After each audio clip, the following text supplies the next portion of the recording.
Bom dia, terceiro ano. Aqui é a professora Bruna, de História Econômica do Paraná. E hoje nós vamos abordar um descritor da prova Paraná, que é o tropeirismo e suas rotas. Esse tema ele tem como objetivo identificar as diferentes culturas sociais, culturais e econômicas aqui do nosso estado através do tropeirismo. Bem, quem aqui da sala nunca ouviu falar nas expressões picar a mula, dar com os burros na água, ficar com o burro na sombra? Essas são expressões que têm origem nas tropas, ou seja, têm origem nesse ciclo econômico e cultural do tropeirismo. Então, para início de conversa, o tropeirismo ele surge como uma atividade que promove a interligação dos polos econômicos no Brasil colônia. E quando esses homens não aproveitavam as terras já abertas pelos indígenas, eles acabavam desbravando as matas virgens ou criando novas rotas. Eles saíam de Viamão, no Rio Grande do Sul, e percorriam os estados de Rio Grande do Sul, Santa Catarina, Paraná, até chegar a São Paulo, na cidade de Sorocaba, para uma feira muito importante que acontecia todo ano, na segunda quinzena de maio, mais ou menos. Como que eles faziam essas cavalgadas? Bem, os cavalos eles não davam conta de percorrer esse trajeto todo. Era uma viagem muito longa, durava cerca de 3 meses, mais ou menos. E eles não conseguiam resistir às cargas que os tropeiros levavam e nem a doenças, às intempéries do tempo. Então, a solução encontrada pelas tropas foi fazer esse trajeto através de mulas. Ou seja, por ser um animal híbrido, as mulas conseguem carregar um volume de carga muito maior e também são muito mais resistentes às doenças, à chuva, ao sol, e que, portanto, faziam isso de forma muito eficiente, digamos assim. Esses animais eles eram criados nos campos de Viamão, lá em Rio Grande do Sul, e porque eles tinham um lugar geograficamente favorável aos pastos, e também servia para a ocupação do território do Brasil colônia. Lembrem que era muito importante ocupar esse território do sul dos seus inimigos, de ataques vizinhos. Então, a colônia tinha por interesse ocupar esses territórios. Essa atividade ela começa a surgir por volta de 1730, mais ou menos, e dura um século, até o século XIX, aproximadamente. Bem, a Feira de Sorocaba era o ponto de maior venda de animais de muares. O que é muares? Essas mulas.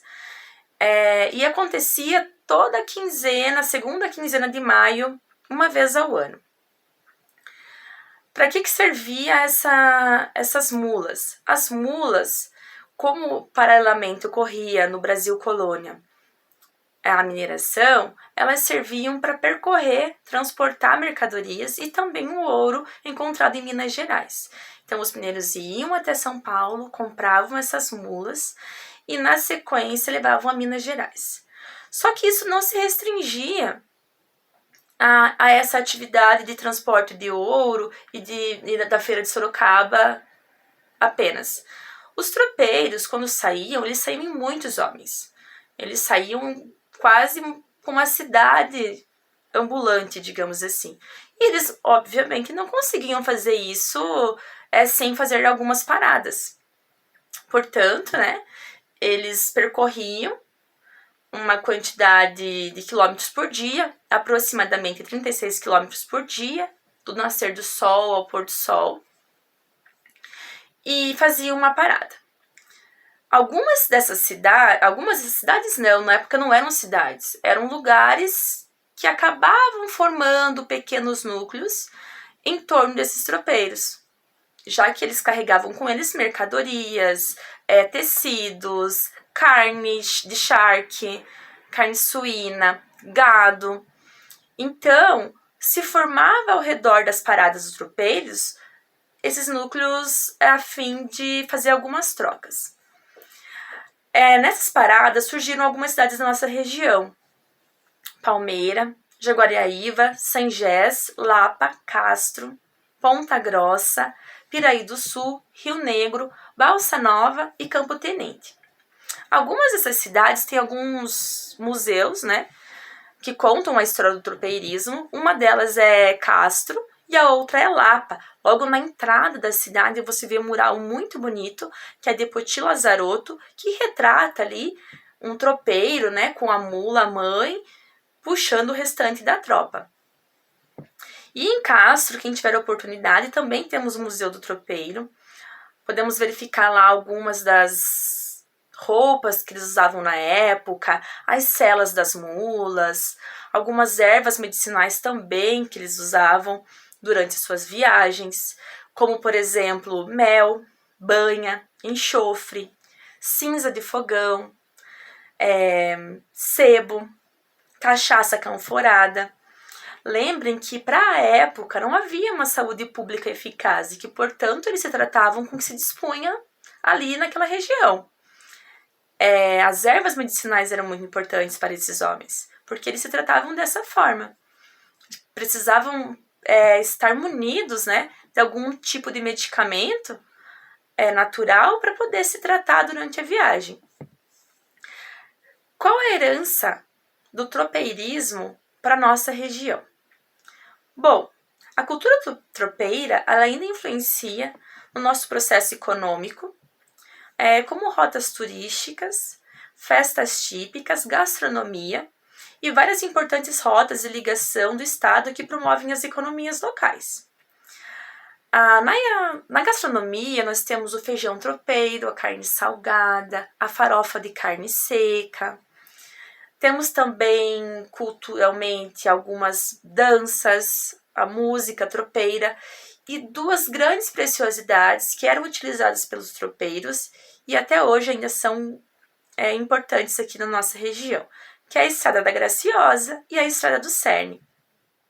Para fechar a nossa aula, eu gostaria que vocês entrassem no quiz da plataforma Quizzes. Eu criei uma atividade para vocês que eu deixei lançada lá na plataforma e também no Classroom, e para a gente também ter isso como uma fixação de conteúdo. Para fazer a retomada dessa aula, então, tem alguns pontos importantes.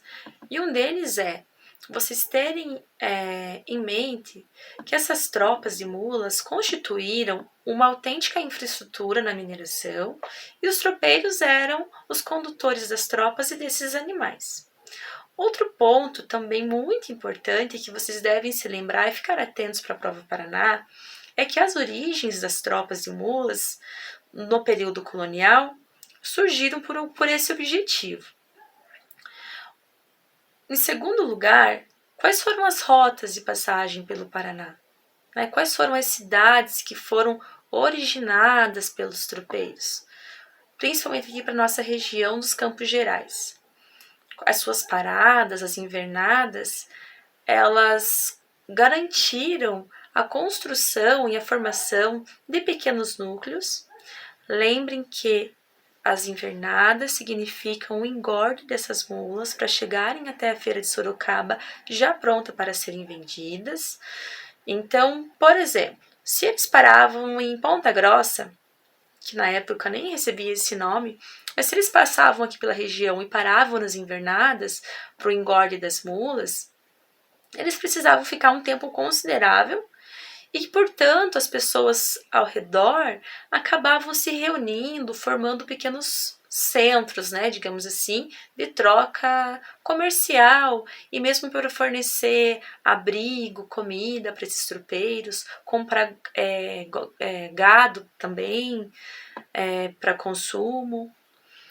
E, por último, quais são as influências das tradições tropeiras na economia contemporânea? De que forma a cultura tropeira se dá nos dias atuais? Nas nossas rotas turísticas, na nossa gastronomia, nos nossos costumes de vocabulário, de trajes. Portanto, fiquem atentos. Se possível, Vão passear nos nossos museus, ali na Lapa, em Castro, e aproveitem a riqueza cultural que nós temos disponível na nossa região. É isso, até uma breve e próxima aula.